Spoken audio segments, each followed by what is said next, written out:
Beaucoup de gens supposent que parce que la Chine est un pays communiste, elle est extrêmement centralisée. Mais en réalité, non. C'est le pays le plus décentralisé au monde, avec 80% de ses dépenses publiques, de son budget, dépensé localement par les provinces, les villes, les comtés, etc. Et c'est l'une des raisons principales pour lesquelles la Chine est si rapide. C'est parce qu'elle a mis en place un système où il y a une concurrence extrême entre toutes ces entités locales.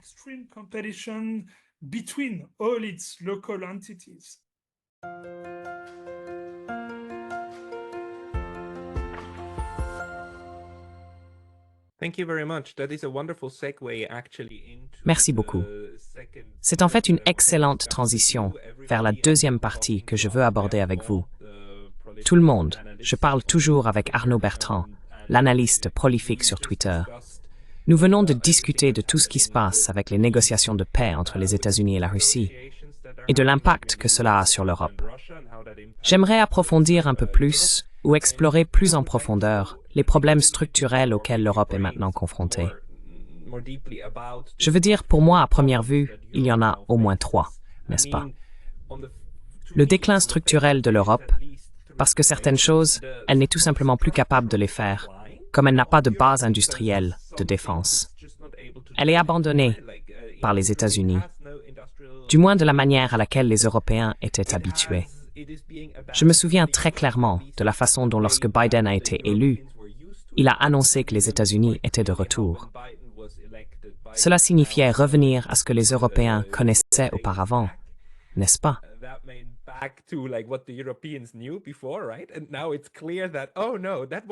Et maintenant, il est clair que, oh non, Trump n'était pas juste une anomalie, ce n'était pas juste un bug.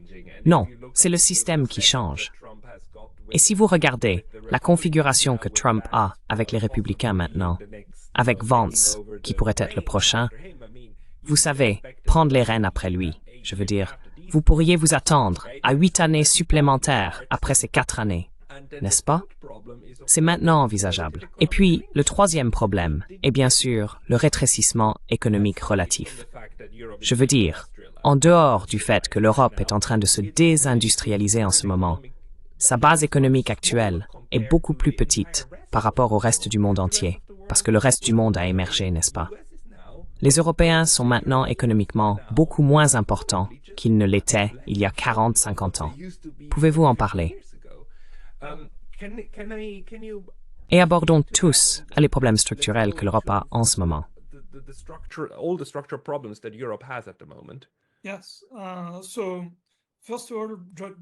Oui. Donc tout d'abord, juste un petit mot sur l'administration Biden. Vous savez qui dit que les États-Unis sont de retour, etc.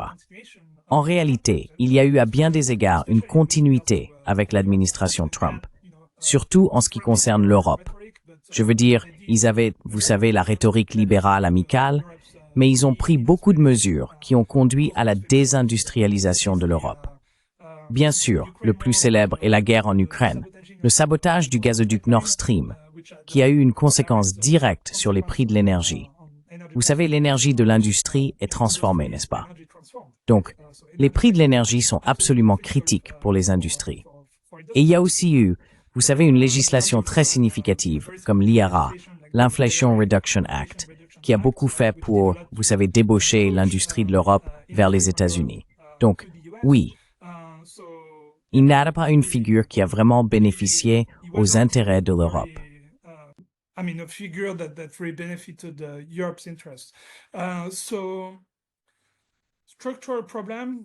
Donc, problème structurel. Encore une fois, comme je l'ai dit auparavant, je pense que le principal problème structurel est l'état d'esprit.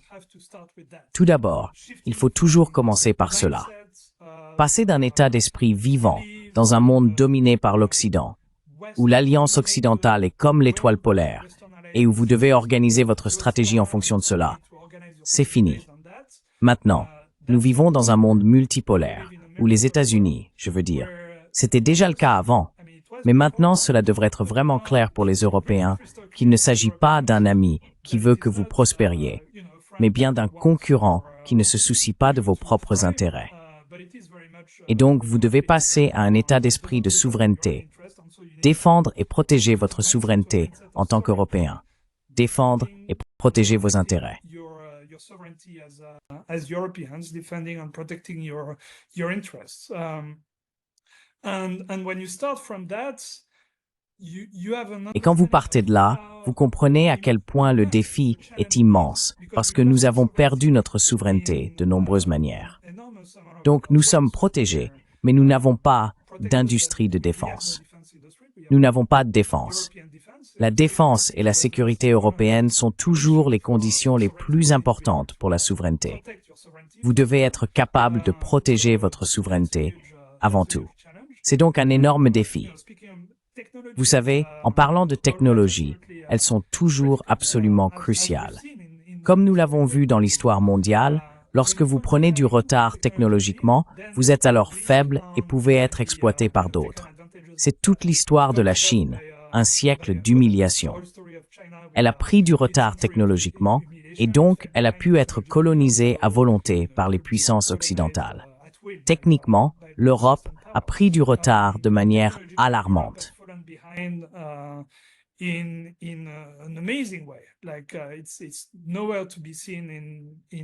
Par exemple, on ne le voit nulle part dans la plupart des technologies qui comptent pour l'avenir. Alors vous savez, prenez l'IA par exemple. Je regardais un classement des meilleurs modèles d'IA disponibles. Le premier modèle européen est 34e sur la liste, après seulement des modèles chinois et américains. C'est une entreprise française appelée Mistral.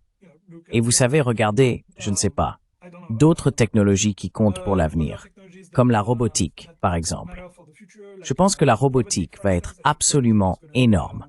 À un moment donné, nous aurons des robots humanoïdes nous aidant dans toutes nos tâches. Cela va arriver, je pense, assez bientôt. La Chine et les États-Unis sont assez avancés à cet égard. La Chine a cette entreprise appelée Unitree. Aux États-Unis, Tesla travaille sur son robot humanoïde. J'ai oublié le nom pour l'instant.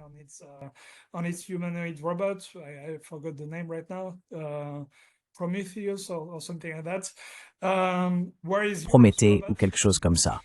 Alors que les robots européens, ils n'en ont tout simplement pas. Il faut donc beaucoup d'efforts pour changer cela, car sinon, ils vont continuer à prendre du retard.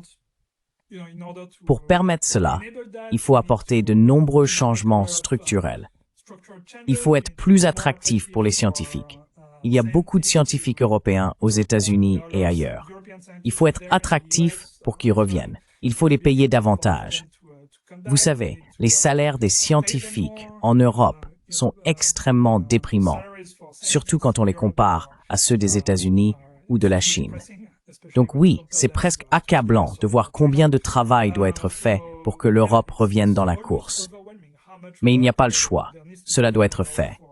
Vous savez, nous ferions mieux de commencer maintenant. Sinon, nous allons être encore plus en retard.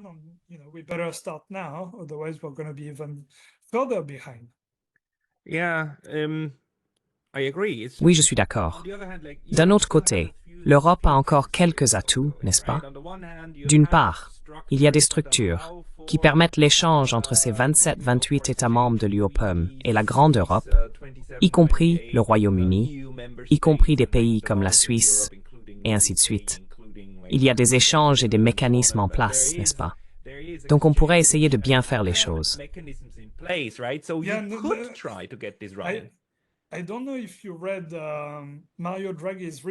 Je ne sais pas si vous avez lu le récent article de Mario Draghi dans le FT. Qu'a-t-il écrit?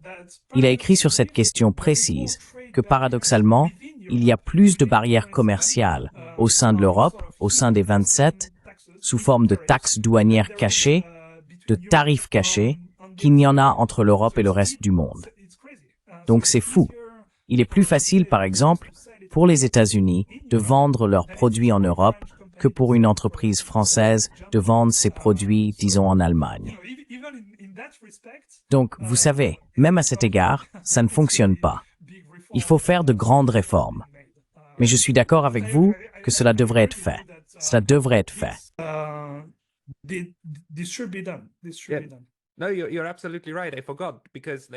Non, vous avez tout à fait raison. J'ai oublié.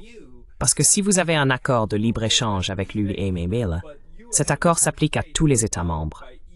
Mais en tant qu'État membre, vous êtes lié par les règles et règlements de l'UEMA sur ce qu'il faut faire pour vendre au sein de l'UE. Et cela pourrait être plus fastidieux que d'avoir un accord de libre-échange. C'est pourquoi, en ce moment, les Suisses ne pensent pas du tout à rejoindre l'UE. Ils réfléchissent simplement à la manière de créer un accord commercial structurel approprié afin de résoudre leurs problèmes avec l'UOPM. Mais rejoindre l'UE pour maintenant aurait tellement d'inconvénients.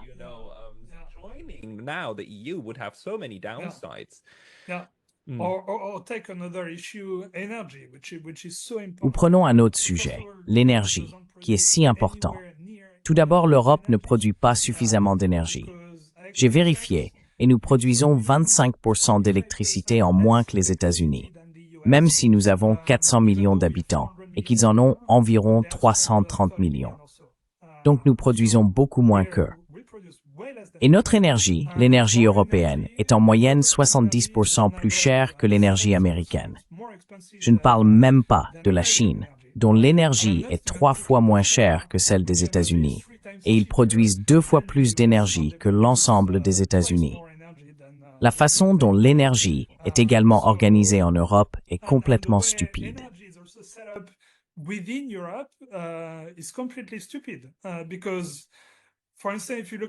Parce que, par exemple, si vous regardez la France, nous avons en fait un grand avantage à cet égard, parce que nous avons opté pour le nucléaire en premier. 75% de notre électricité est produite par le nucléaire, ce qui est formidable, car le nucléaire est très bon marché. Mais la façon dont les règles européennes fonctionnent, c'est que même si nous produisons notre propre électricité en France à un coût si bas, nous ne pouvons pas bénéficier de ces prix bas parce que nous devons payer un prix européen, en gros. Donc c'est comme si nous nous tirions volontairement une balle dans le pied. Donc oui, il y a tellement de réformes à faire que c'est presque, oui, c'est accablant. Mais encore une fois, cela doit être fait.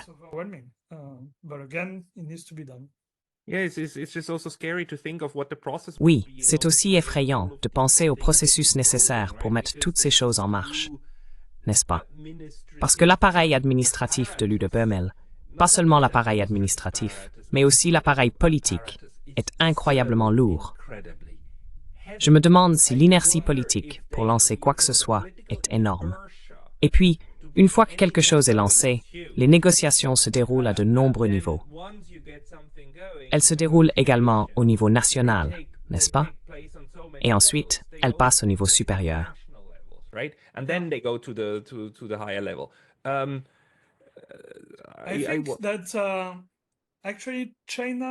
Je pense qu'en fait, la Chine n'est pas un mauvais exemple à cet égard, car peu de gens connaissent la véritable structure de la Chine et la raison pour laquelle la Chine est si efficace et si rapide à faire les choses. Beaucoup de gens supposent que parce que la Chine est un pays communiste, elle est extrêmement centralisée. Mais en réalité, non.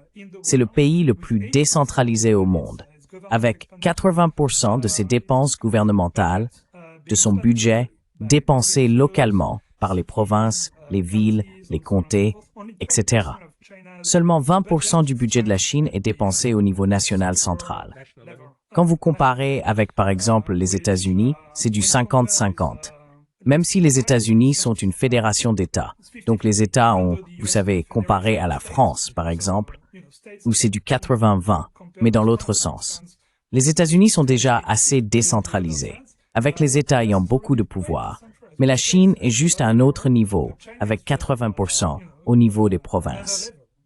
Et c'est l'une des raisons clés pour lesquelles la Chine est si rapide.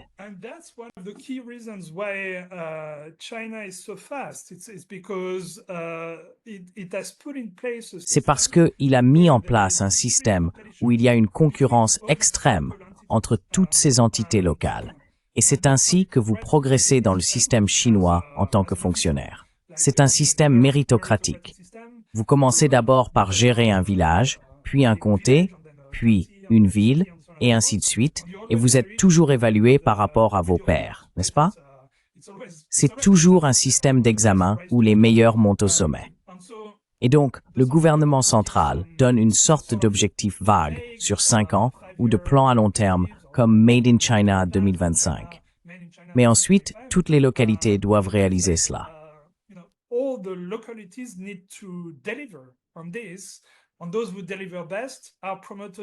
Et ceux qui obtiennent les meilleurs résultats sont promus au sein du système. Il y a donc une incitation extrême à bien faire. Et c'est pourquoi ça va si vite et est si efficace. De plus, ce n'est pas une seule façon de faire les choses. Vous avez une province qui expérimente une manière de résoudre un problème particulier. Par exemple, vous savez, nous devons, je ne sais pas, dépolluer le ciel. Essayons de le faire de cette manière. Et puis, vous savez, les autres provinces voient, ben, cette personne fait quelque chose de très intelligent, je vais l'imiter, ou vice-versa.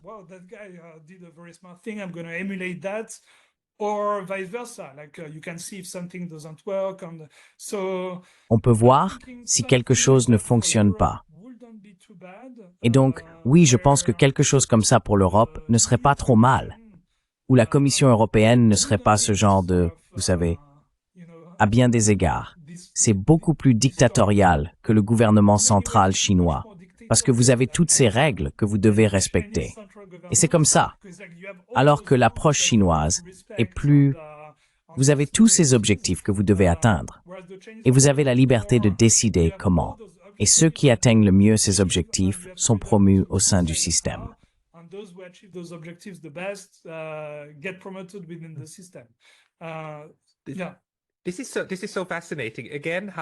C'est tellement fascinant. Encore une fois, comment la Chine fonctionne fondamentalement à l'opposé de ce que nous pensons. Et comment, lorsque nous analysons l'Union européenne, elle fonctionne également à l'opposé de ce que nous pensons.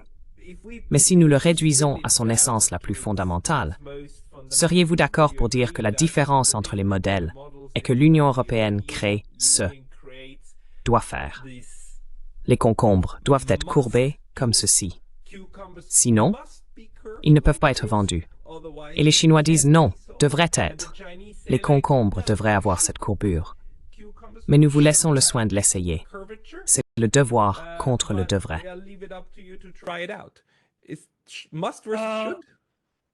Eh bien, la différence avec les Chinois, c'est qu'ils ne parlent même pas du concombre. Eh bien, je donne cet exemple, parce que c'est un exemple tellement ridicule de l'Union européenne.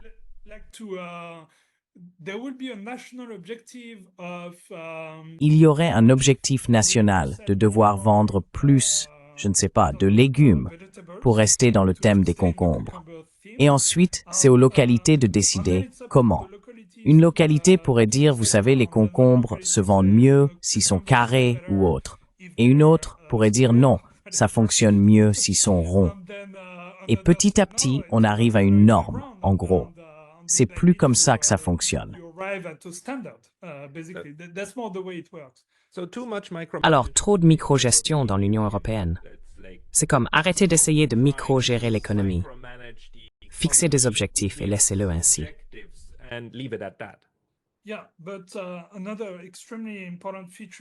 Oui, mais une autre caractéristique extrêmement importante du gouvernement central chinois, et je ne sais pas si cela s'applique aux États-Unis ou à l'Europe, est qu'en fin de compte, le gouvernement central est une organisation de ressources humaines. Ce sont les ressources humaines qui décident qui est promu, n'est-ce pas? C'est sa caractéristique la plus importante. C'est un département des ressources humaines. Et c'est ce qui fait fonctionner tout le système, parce que vous savez en tant que politicien que votre carrière dépend de votre succès basé sur les objectifs de la Chine en tant que pays, n'est-ce pas?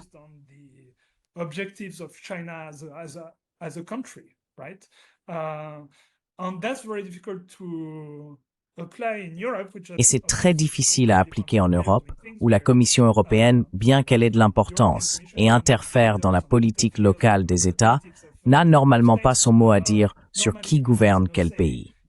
La promotion est basée sur le vote des citoyens, sur les campagnes, etc. Donc oui, c'est assez différent.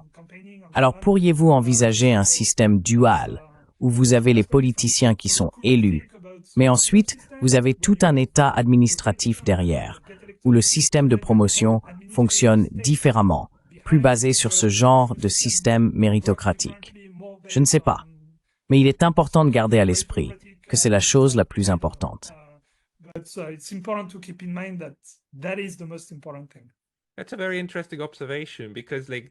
C'est une observation très intéressante, parce que l'Europe, dans une large mesure, fonctionne sur ce principe d'une manière complètement différente, n'est-ce pas?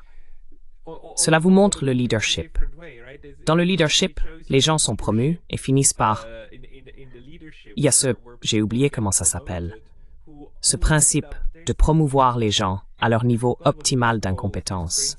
Tant que vous êtes compétent, vous montez. Et dès que vous êtes dans une position où vous n'êtes plus compétent, vous êtes bloqué et vous y restez. Et puis vous créez un système où vous vous assurez que dans chaque position importante, vous avez quelqu'un qui n'est pas compétent pour remplir cette position. Et on peut le voir avec von der Leyen. Ils sont coincés avec von der Leyen.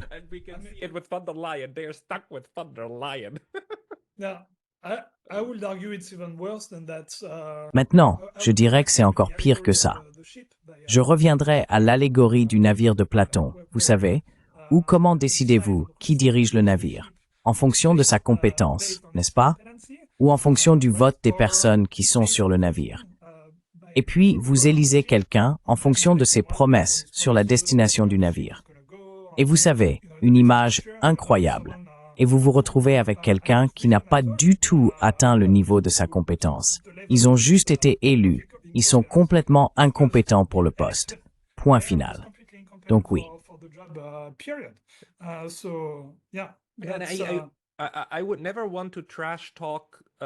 Je ne voudrais jamais dénigrer la démocratie, mais il est très important de reconnaître les défis structurels qu'un certain système impose, n'est-ce pas?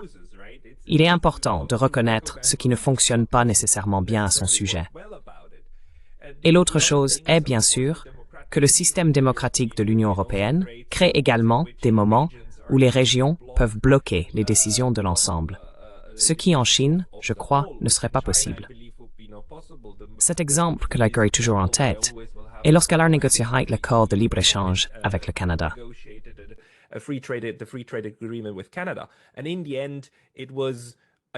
Et à la fin, c'était, je pense, la Wallonie en Belgique qui l'a bloqué. Était-ce la Wallonie ou était-ce l'autre? Était-ce les terres flamandes? Mais je pense que c'était la Wallonie qui l'a bloqué, parce que, pour créer un traité au niveau de l'Union européenne, vous avez besoin de l'accord de tous les États. Et pour obtenir l'accord de la Belgique, vous avez besoin de l'accord de toutes les différentes régions. Et parce que la Wallonie l'a bloqué, vous pouviez bloquer le niveau de l'UMALA.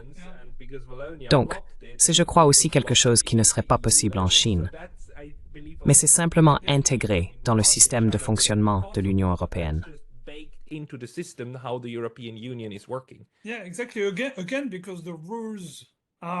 Oui, exactement. Encore une fois, parce que les règles sont à ce niveau-là, n'est-ce pas? Et quand les règles sont à ce niveau-là, alors ça devient, vous savez, il faut obtenir l'accord de tout le monde. Mais si vous avez des règles beaucoup plus flexibles et décidées localement, alors vous n'avez pas ce problème. Et pour revenir à la démocratie, en fait, la France a reconnu ce problème. De Gaulle, à l'époque, a en fait essayé d'avoir une sorte de système mixte, et c'est pourquoi nous avons créé en France l'ENA, l'École nationale d'administration. Eh bien, l'idée était essentiellement que nous avons la démocratie. Les gens peuvent voter, mais ceux que nous élisons au pouvoir devraient avoir au moins une base de compétences similaire.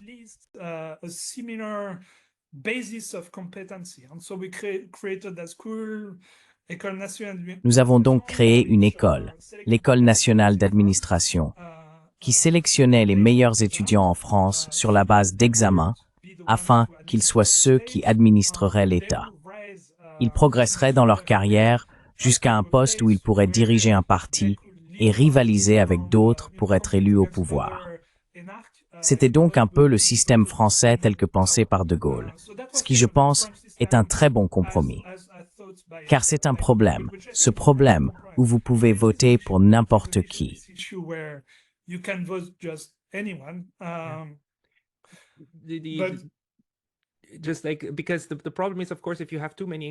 Parce que le problème est bien sûr, si vous avez trop de personnes incompétentes et qu'elles ont trop de pouvoir, alors vous obtenez des résultats très très mauvais. La façon dont les Suisses ont essayé de résoudre cela est en désarmant essentiellement le Parlement par le biais du vote démocratique direct. Pour faire quoi que ce soit, pas n'importe quoi, mais pour beaucoup de questions, vous devez en fait obtenir un référendum national. Et cela change la dynamique. Donc, même si nous avons trop de têtes stupides là-dedans, la nécessité de revenir à la population générale et de faire voter les lois pour ou contre corrige alors ce problème. Mais vous avez besoin d'une sorte de méthode de correction pour vous assurer que trop d'idiots ne gâchent pas tout le système.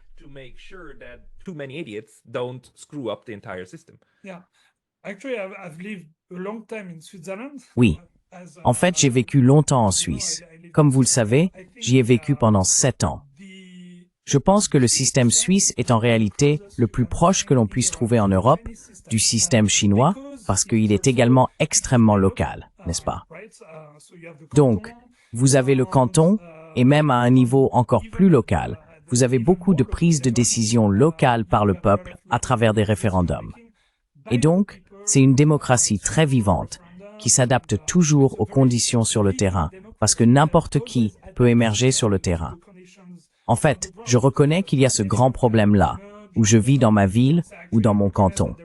Je veux faire quelque chose à ce sujet. Vous pouvez faire quelque chose à ce sujet. Et c'est ainsi que le système corrige toujours sa trajectoire en fonction de la réalité, n'est-ce pas?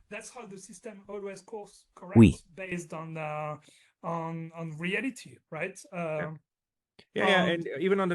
Même au niveau national, chaque citoyen suisse a le pouvoir de modifier la constitution suisse s'il parvient à obtenir suffisamment de soutien.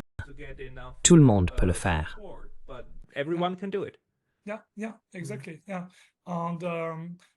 Oui, exactement.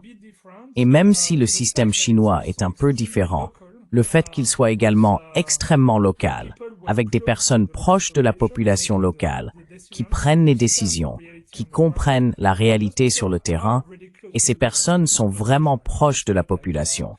Je veux dire, c'est pas comme s'ils étaient très éloignés des gens. Il y a cette mentalité de rester proche des gens. C'est très important dans le système chinois.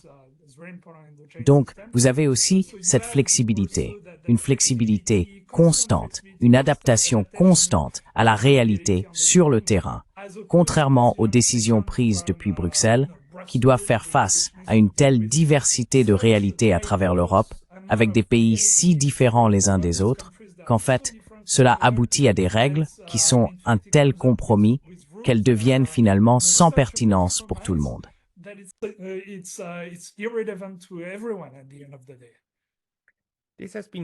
Cela a été très très intéressant, cette comparaison. Et je pense qu'il y a beaucoup à apprendre et beaucoup à en tirer profit. Arnaud, les personnes qui veulent te suivre devraient avant tout aller sur ton Twitter, n'est-ce pas? Oui. C'est Arnaud Bertrand. Il suffit de chercher Arnaud Bertrand Twitter sur Google et vous me trouverez. Et si j'y pense, je le mettrai dans la description parce que j'oublie souvent. Je suis désolé tout le monde. Mais Arnaud Bertrand, merci beaucoup pour votre temps aujourd'hui. Merci Pascal.